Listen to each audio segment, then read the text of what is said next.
नहीं, वो आपकी समाधि मानी जाएगी। राम में लीन भगवान शिव, जाने वो सती जगत पति जागे। अब जाग गए, जाकर के सती माता ने शंकर जी के चरणों में प्रणाम किया। जाय शंभु पद वंदन कीना, पत्नी का धर्म पति की सेवा। शंकर जी ने भवानी के लिए समक्ष बिठाया, सामने बिठाया, वामांग में नहीं बिठाया। सन्मुख शंकर आसन दीना, और रस से भरी हुई कथा भगवान शिव भवानी को सुनाने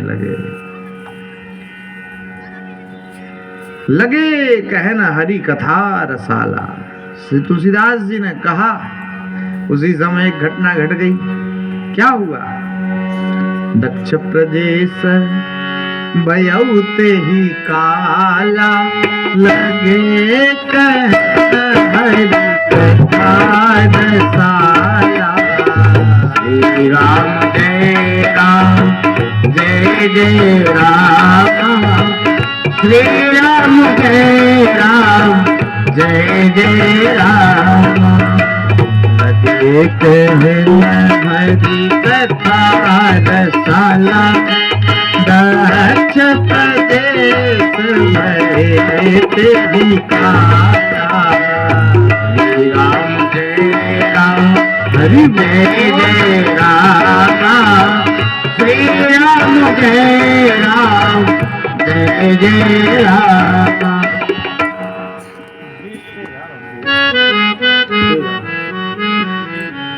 लगे कहना हरि कथा रसाला, रस से भरी हुई कथा भगवान शिव भवानी को सुनाने लग गए। उसी समय प्रजापतियों का अधिपति दक्ष के लिए नियुक्त किया गया।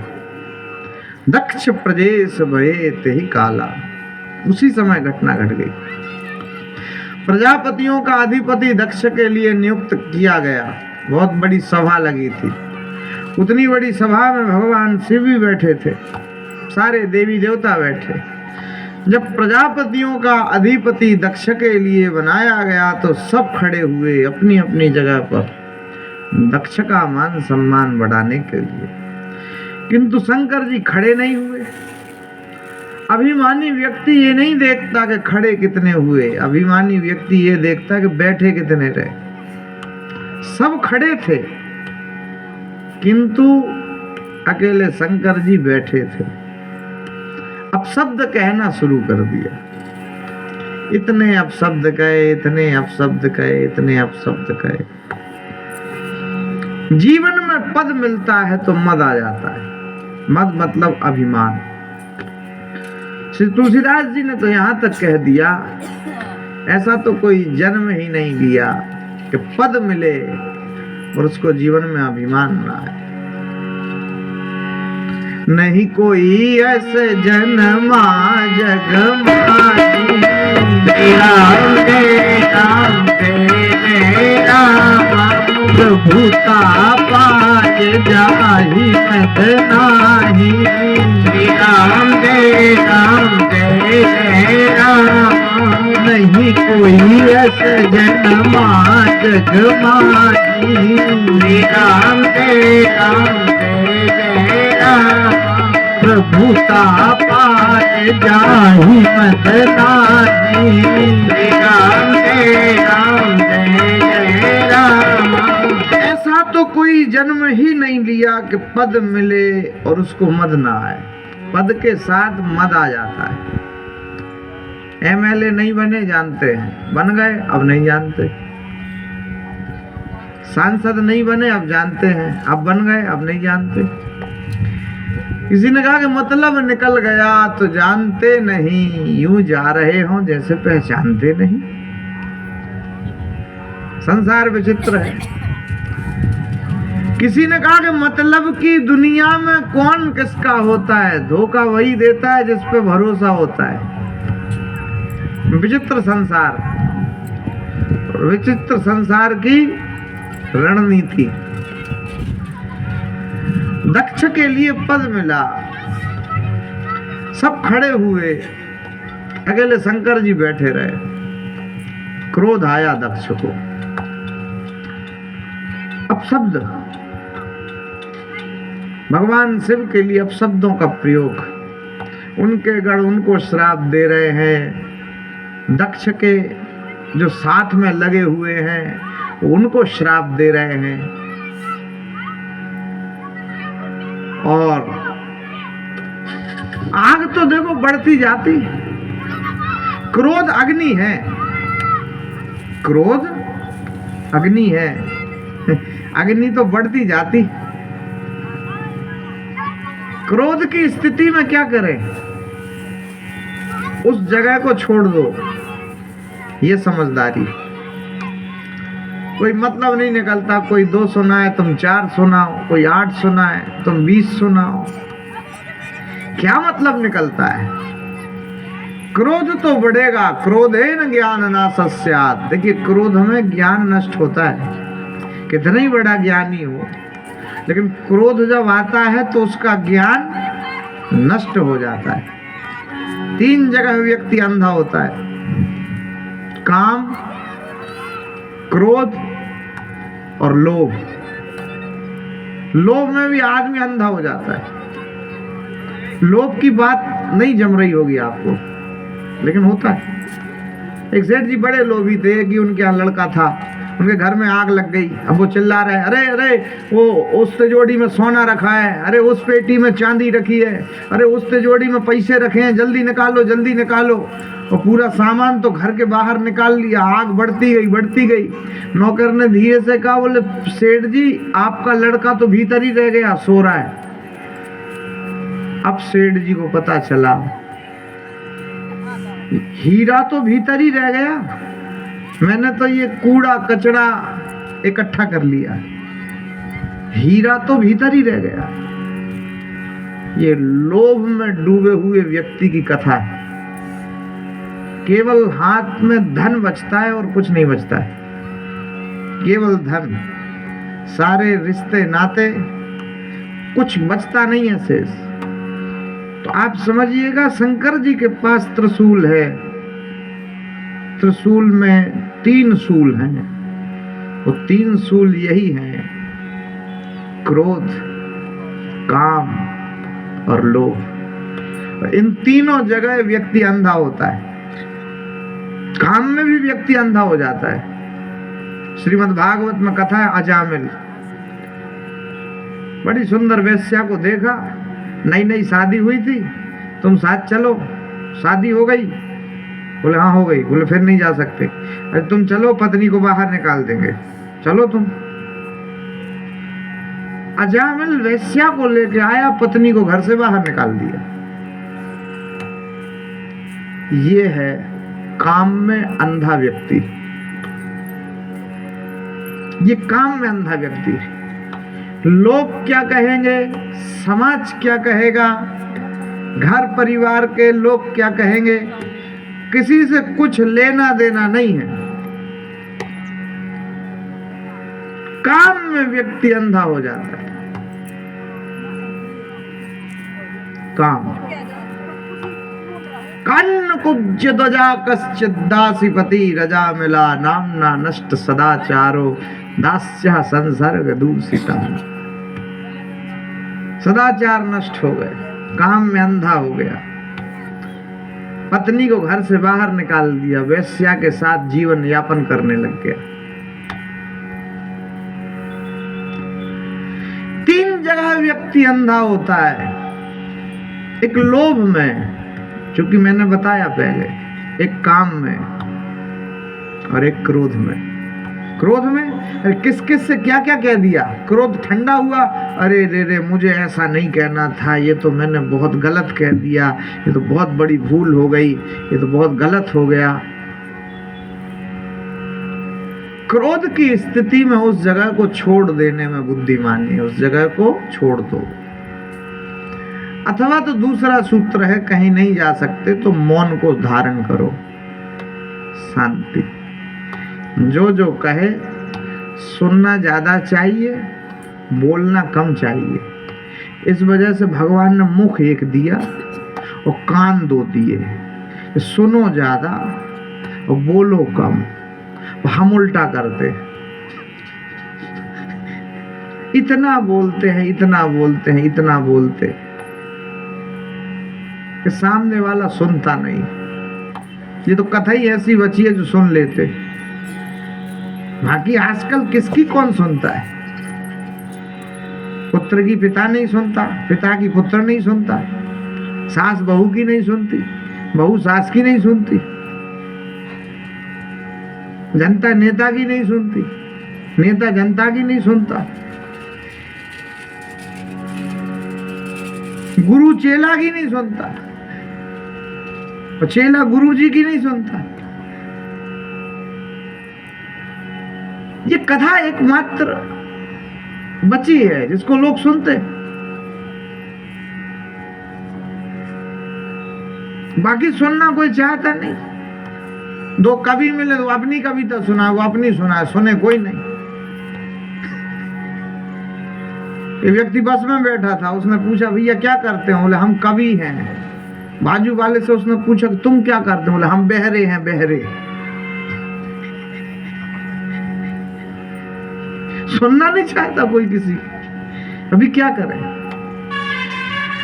ये तो कथा एकमात्र ऐसी है जिसको लोग आनंदित होकर के सुनते।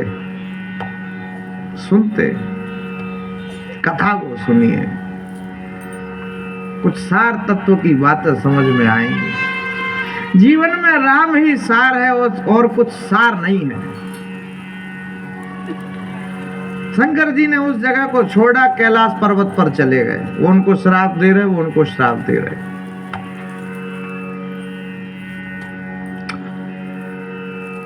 इसलिए शिवलिंग पर जो प्रसाद चढ़ता है उसका सेवन नहीं करना चाहिए। 12 ज्योतिर्लिंग, स्वयंभूलिंग और नर्मदेश्वर महादेव, इनका प्रसाद खा सकते, बाकी अन्य जो शिवलिंग होते उनका प्रसाद नहीं पा सकते। अब ससुर जी का श्राप, अब उनका आपसी झगड़ा है। देखो साहब, आपसी लड़ाई है तो वो बात तो सत्य होनी। श्राप जिस किसी को दिया वो सत्य ही हुआ। तो शंकर जी तो कैलाश पर्वत पर आ गए, लेकिन दक्ष का क्रोध अभी समाप्त नहीं हुआ। क्रोध अग्नि में जल रहा है। क्रोध में दूसरे का नुकसान बाद में करोगे, तुम्हारा अपना नुकसान पहले ही हो जाएगा। क्रोध की अग्नि में जलता। उसने कहा नहीं, बदला लेके मानेंगे। जीवन में बदला लेने की मत सोचो, जीवन में तो बदलाव लाने की सोचो। बदलाव लाओ जीवन में। लेकिन दक्ष बहुत क्रोधित है। उसने एक यज्ञ का आयोजन रखा और सभी देवी देवताओं को निमंत्रण दे दिया। सभी देवी देवता बड़े प्रसन्न हो गए। किन्नर नाग से गंधर्वा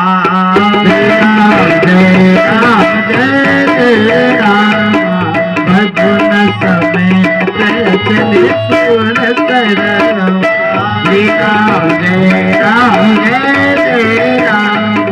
किन्नर नाग सिद्ध गंधर्वा।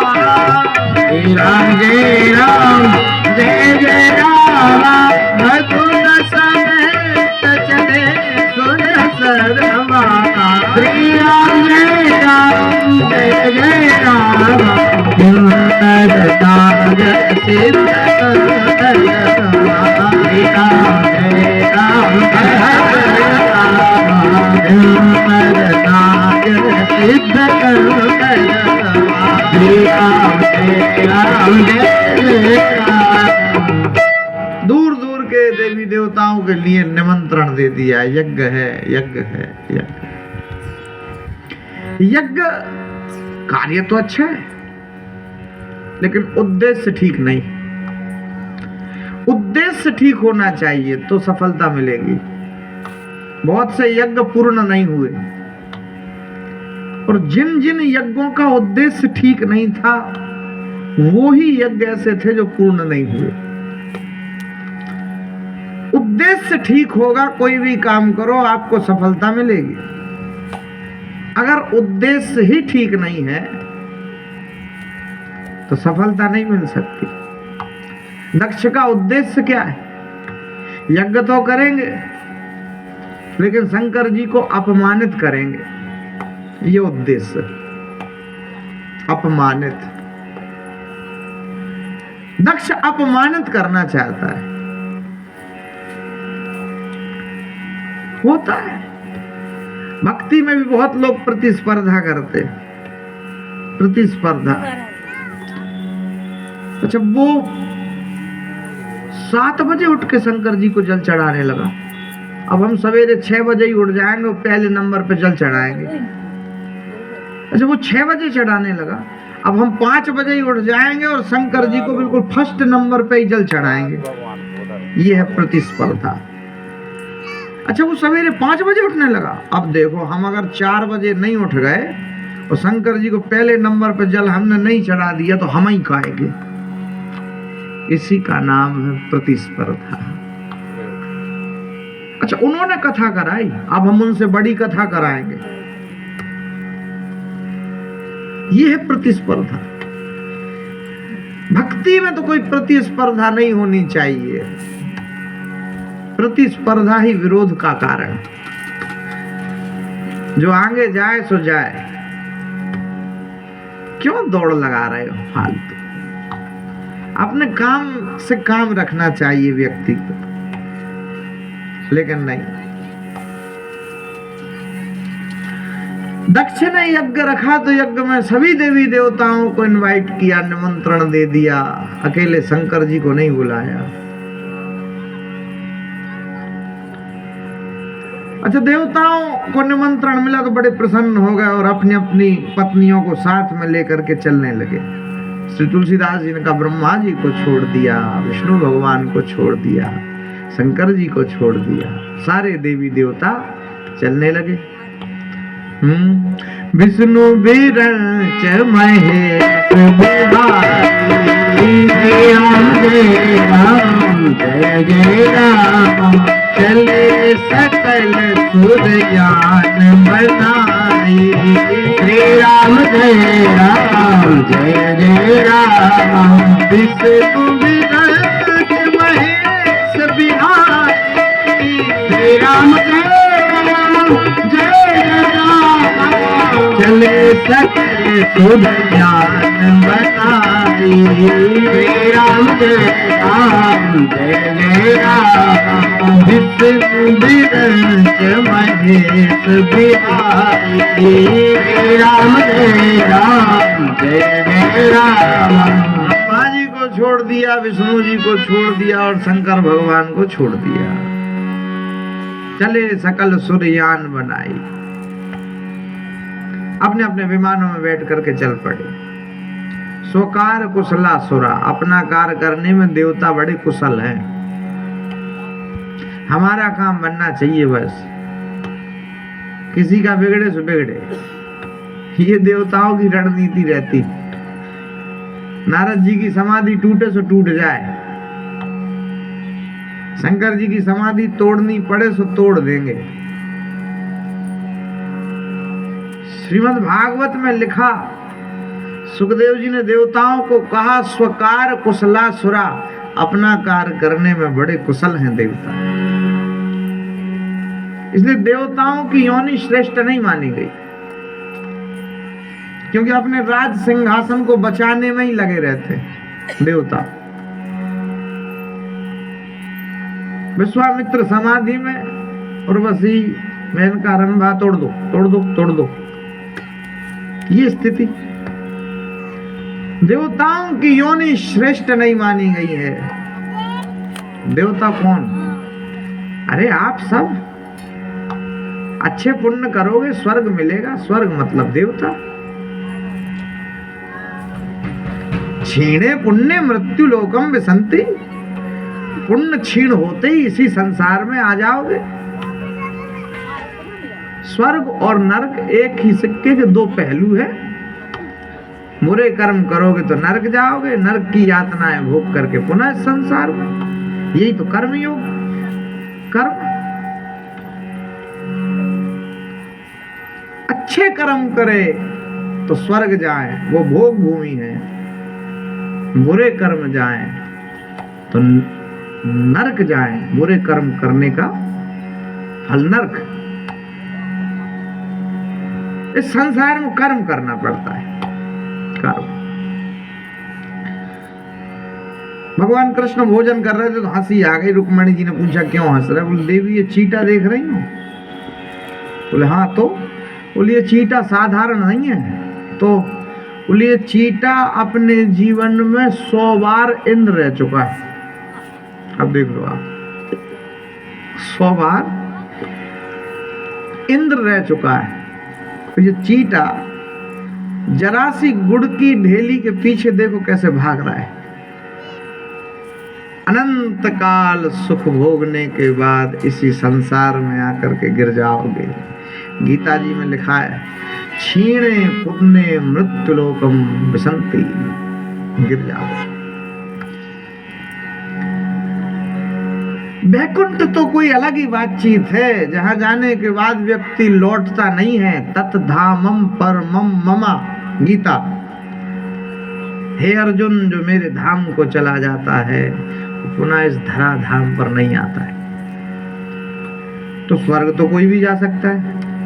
अगर आपने जीवन में एक भी पुण्य का कार्य किया है तो उतने क्षणिक सुख भोगने के लिए आप स्वर्ग जाओगे। अगर आपने एक भी गलत कर्म किया है तो उसका फल भोगने के लिए आप नरक में जाओगे। भाई कम पुण्य होंगे तो थोड़ी देर के लिए स्वर्ग जाओगे,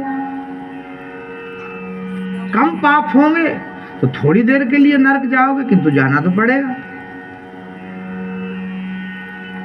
तो देवताओं की योनि श्रेष्ठ नहीं मानी गई। ऐसा लिखा है भागवत जी में कि दुर्लभम मानसो देहो देहि नाम क्षण भंगुरा तत्रापि दुर्लभम मन्ये वैकुंठम प्रिय दर्शनम। श्री तुलसीदास जी ने भी इसका ही ट्रांसलेशन कर दिया। क्या कहा? बोले सुर दुर्लभ सद ग्रंथनि गावा और बड़े भाग मानुष तन पावा। देवताओं के लिए भी ये मनुष्य का शरीर दुर्लभ है, देवताओं के लिए भी दुर्लभ। मनुष्य का रूप, मनुष्य का शरीर। श्री तुलसीदास जी कहते हैं कि कबहू के कर करुणा नर देही, भगवान ने करुणा करके ये नर देह तुम्हारे लिए दे दी। ये तो मोक्ष तक पहुंचने के लिए साधन है। साधन धाम मोक्ष कर द्वारा, पाए न देहि परलोक सवारा। राम जय राम जय जय राम, श्री राम जय राम जय जय राम। साधन धाम मोक्ष करि द्वारा, पाए न देहि परलोक सवारा। श्री राम जय राम जय जय राम, श्री राम जय राम जय जय राम। साधन धाम मोक्ष करि द्वारा, पाए न देहि परलोक सवारा। श्री राम जय राम जय जय राम, श्री राम जय राम जय जय राम।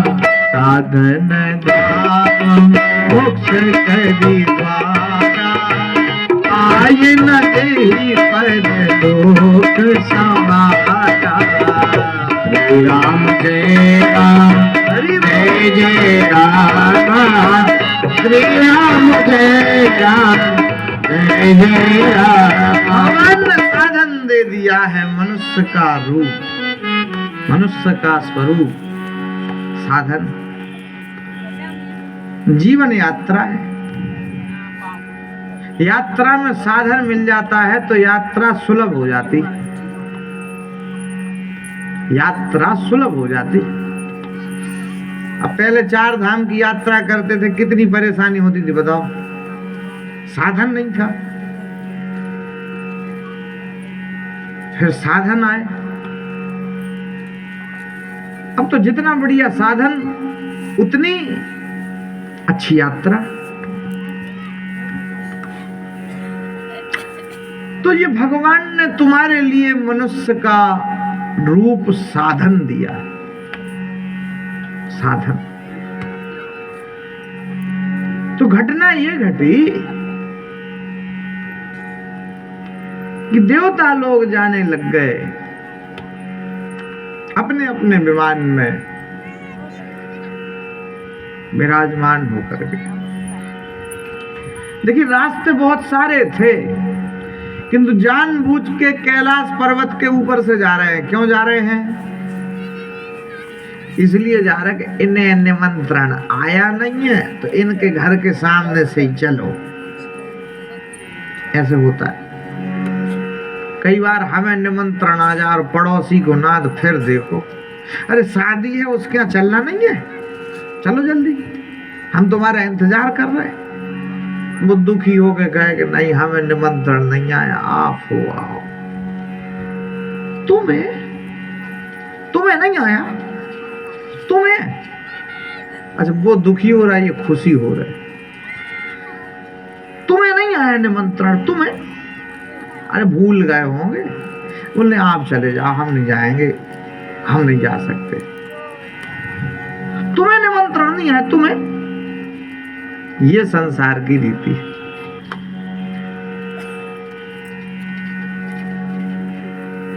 आदमी दूसरों से तुलना करता है, क्या हुआ भैया 10,000 का नुकसान हो गया, अरे पड़ोसी का तो 20,000 का हो गया, पड़ोसी का 20,000 का हो गया, अरे तो ठीक है फिर चलेगा, तो कोई दिक्कत नहीं। क्या हुआ भैया, अरे हाथ में चोट लग गई, खून निकल आया, अरे पड़ोसी के तो हाथ ही कट गया, अच्छा तो अब उसको दर्द नहीं हो रहा। अब वो कह रहा कि ठीक है, नहीं बढ़िया है। आदमी दूसरों से तुलना करता है, करना ही क्यों है, अपने आप से मतलब रखना चाहिए। कबीर कहते हैं बुरा जो देखन में चला, बुरा न मिलिया कोई, जो दिल खोजा अपना, मुझसे बुरा ना कोई। एक उंगली किसी के ऊपर उठाते हैं, 3 उंगली अपनी तरफ मुड़ जाती। क्यों मुड़ जाती? अपने आप को देखो, दूसरों को मत देखो। किंतु हम दूसरों में ज्यादा रस लेते, हमें अपना पता नहीं, दूसरे के घर का सब पता है। यही दुख का कारण। देवता लोग चले तो देवताओं की जो पत्नियां वो गीत गा रही हैं, और ऐसे गीत गा रही हैं कि जिन गीतों को सुन करके ऋषि मुनियों की समाधि भी टूट रही है, ऐसे गीतों को गा रही हैं। शंकर जी भवानी को कथा सुना रहे, तो शंकर जी भवानी को कथा सुना तो रहे हैं, लेकिन भवानी का कथा में मन नहीं लग रहा, ऊपर से विमान जा रहे।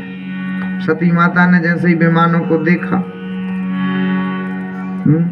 सती बेलो क्यों व्योम बीमा, जात चले सुंदर विधि नाना। श्री राम जय राम जय जय राम, श्री राम जय राम जय जय राम। सती बिलो क्यों व्योम विमाला, जात चले सुंदर विधि नाना। श्री राम जय राम जय जय राम, श्री राम जय राम जय जय राम। सती विदो क्यों व्योम विमाला, व्याप्त चले सुंदर विधि नाना। श्री राम जय राम जय जय राम, श्री राम जय राम जय जय राम। सेहु तब शिव कहे बखानी, पिता जग निकट भरतानी। श्री राम जय राम जय जय राम, श्री राम जय राम जय जय राम। पूछे तब शिव कहे बखानी, सती माता ने देखा कि विमान जा रहे हैं। जिसका कथा में मन नहीं लगता है वो थोड़ा दाएं देख लेता है, फिर थोड़ा बाएं देख लेता है, फिर थोड़ा सा नीचे देख लेता है, फिर थोड़ा सा ऊपर देख लेता है। अच्छा, जिसका कथा में मन लगता है उसे क्या लेना देना है। अच्छा, शंकर जी को ज्यादा मतलब है नहीं, रास्ता है, कौन आ रहा कौन जा रहा, क्या लेना देना। माताओं का स्वभाव बड़ा विचित्र होता है, उन्हें सब पता लगाना है, कौन आया, कहां से आया, किसके आया, क्या काम। ये स्वभाव होता है, बगैर बोले तो माताएं माना ही नहीं सकती। अगर बचपन की दो सहेलियां कथा में मिल जाए तो फिर देखो, अरे तू यहाँ कैसे, इतने दिन बाद। और फिर एक बड़े महत्व का प्रश्न करेगी, सास अभी जिंदा है या।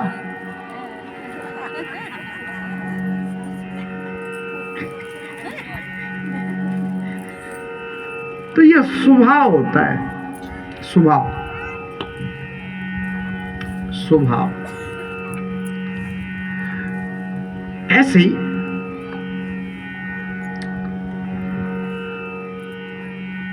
कथा में मन नहीं लग रहा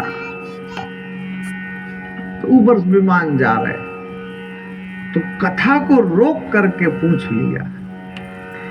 कथा को रोक करके सांसारिक बातों का प्रयोग करना यद्यपि ठीक नहीं।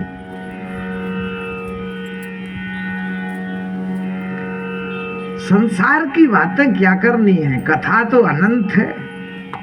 इसी को सुनाते जाओगे तो जीवन कम पड़ जाएगा।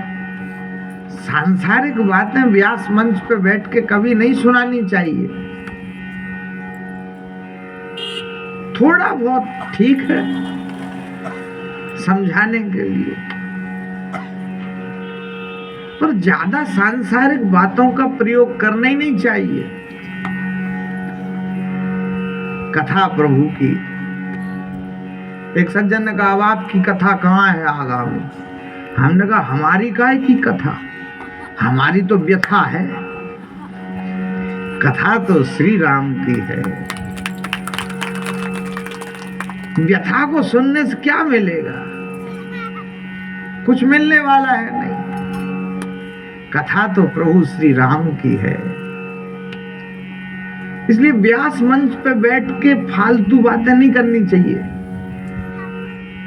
व्यास मंच पे बैठ कर के तो प्रभु का गुणानुवाद ही गाना चाहिए। कथाएं तो अनंत हैं, इसी को सुनाते रहोगे तो जीवन कम पड़ जाएगा। हरि अनंत हरि कथा अनंता, कहाई सुनहि बहु विधि सब संता। तो ज्यादा से ज्यादा कथाओं को सुनाओ जिससे जीवन की व्यथा समाप्त हो जाए। राम से व्यक्ति को जोड़ दो, यही कथावाचक का सूत्र होना चाहिए। राम से व्यक्ति को जोड़ दो। कबीर कहते हैं, दूल्हा दुल्हन मिल गए अब फीको लगे बारात। पंडित का इतना ही काम है, फेरे पड़ा दिए काम खत्म। कथावाचक का इतना ही काम है, राम से जोड़ दिया काम खत्म। क्या लेना देना है भाई, आजकल के तो कथावाचक रिश्ते ही बना लेते क्या आवश्यकता है। जीवन में वक्ता को नहीं वक्तव्य को पकड़ो, उद्धार होगा। कथा कौन सुना रहा है इससे मतलब मत रखो, कथा क्या सुना रहा है इससे मतलब रखो। कई लोग कहते हम तो अपने गुरु जी की कथा सुनते हैं। अच्छा, और किसी की नहीं सुनते? ये संकीर्ण विचारधारा है। कथा सबकी सुनिए, कोई बाउंडेशन नहीं होना चाहिए, नहीं हमारी सुनना। छोटी सोच और पांव में मोच इंसान को आगे नहीं बढ़ने देती। कथा सबकी सुनिए, हमें वक्ता से क्या मतलब है, हमें तो राम के नाम से मतलब है, उसको सुनने के लिए आए हैं। अब राम के नाम को कोई भी सुना दे, सुनेंगे, ये आनंद है। तो शंकर जी कथा सुना रहे, लेकिन भवानी का कथा में मन नहीं लग रहा। दाएं देखें बाएं देखें, ऊपर देखें नीचे देखें, ऊपर देखा तो विमान जा रहे थे। कथा को रोका और भवानी ने शंकर जी से प्रश्न पूछ लिया। क्या कहा? पूछे हो तब से कहे वो बकाने, पिता यज्ञ सुन कछु हर साने। श्री राम जय राम जय जय राम, श्री राम जय राम जय जय राम। पूछे हो तब शिव कहे बखाने, पिता यज्ञ सुनि कछु हर साने। श्री राम जय राम जय जय राम, श्री राम जय राम जय जय राम। सती विदो क्यों माला, जात चले सुंदर विधि नाना। श्री राम जय राम जय जय राम, श्री राम जय राम जय जय राम। पिता यज्ञ सुनी कछु हर सानी। पिताजी के यहाँ यज्ञ है, बहुत खुश हो गए। माताओं के माए के पक्ष में कोई प्रोग्राम होता, फंक्शन होता तो ज्यादा खुशी हो जाती। नहीं वैसे आप ससुराल पक्ष में भी होता तो खुशी तो होती है। तो माए के पक्ष में अगर कोई फंक्शन हो, प्रोग्राम हो, तो फिर देखो 1 महीने पहले से तो खरीद फरोख्त चलने लगती है, शॉपिंग बोलते हैं। हाँ, 1 महीने पहले से इतनी खुशी। अच्छा, जाने के लिए तैयार, उसी क्षण तुम रोक दो तो फिर देखो तुमसे बड़ा दुश्मन कोई है ही नहीं आने।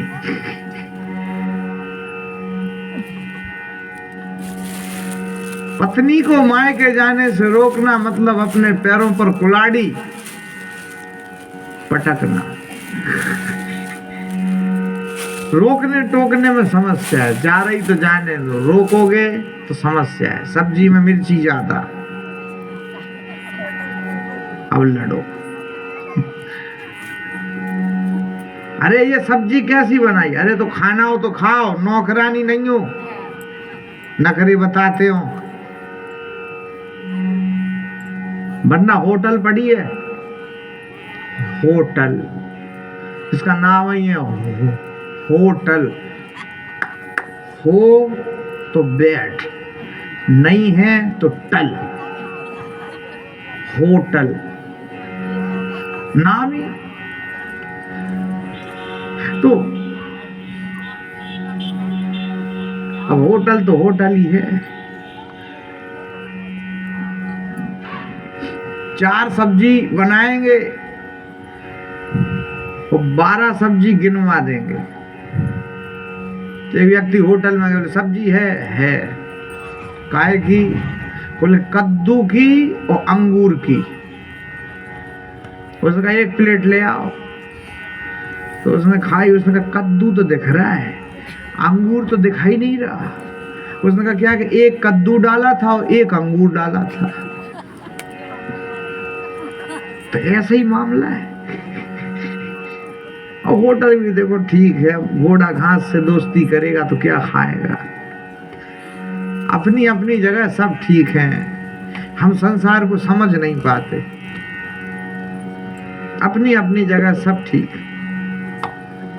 व्यर्थ में ही आदमी किसी को बुरा कहने लगता है। संसार में कुछ बुरा नहीं, बुरा जो देखन में चला, बुरा ना मिलिया कोई। कांटे भी बुरे नहीं, कांटा खुद आके तो लगता नहीं। तुमने ही कांटे पे पैर रखा तो कांटा लगा, और हम कांटे को बुरा कहने लग जाते। कांटे ना होते तो फूलों की सुरक्षा कौन करता है? कांटे ही हैं जो व्यक्ति की यात्रा और सरल कर देते। कांटे लगते हैं, आदमी जल्दी जल्दी भागता है और जल्दी मंजिल को प्राप्त कर लेता है। जीवन में कठिनाई आ रही है तो जल्दी सफल हो जाओगे। जीवन में परेशानी आए, कठिनाई आए तो कभी दुखी मत होना। भगवान भी जानबूझ के ही ऐसा करते हैं। भगवान को भी पता है कि ये इतना वजन सहन कर लेगा। जो जितना वजन सहन करता है उस पर उतना ही वजन डाला जाता है। पहले ही से कमजोर है तो अरे भैया रहने दो,